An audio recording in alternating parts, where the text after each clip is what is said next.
NRC শুরু হয়েছে, এটা আমাদের কোনো সবুত নেই, কোনো কিচ্ছু নেই। এবার তাই আমাদের দেশে আমরা ফেরত যাচ্ছি। আচ্ছা, এটা আমাকে বলুন, বিজেপি সরকার আসার কারণে কি ফিরছেন?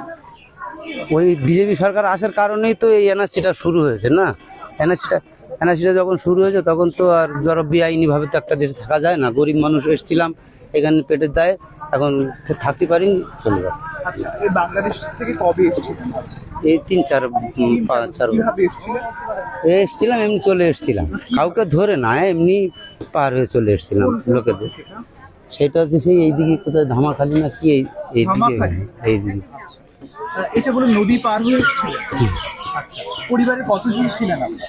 এই তো আমাদের সবাই চলে এসেছিলেন। এখানে কি করতেন? আমি ওই রাজমিস্ত্রি কাজ করতাম, রাজমিস্ত্রি কাজ করতেন। আর ডকুমেন্টস, লক্ষ্মীর ভান্ডার, সুযোগ সুবিধা এইগুলো আমাদের। কেউ পেতেন না? আর এই যে ভোটার কার্ড ছিল?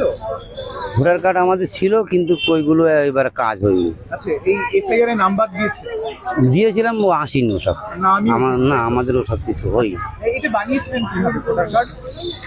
ওইটা যে জায়গায় যে এলাকায় যে ছিলাম সেই এলাকার লোক বলতো যে তোমরা বাংলাদেশি লোক, এখানে বিনা সবুজে থাকলে তোমাদের ধরে মারধর করবে, তেড়িয়ে দেবে, তা তোমরা এটা একটা কিছু করে নাও। তো তার করে দাও বলে আর দিইনি।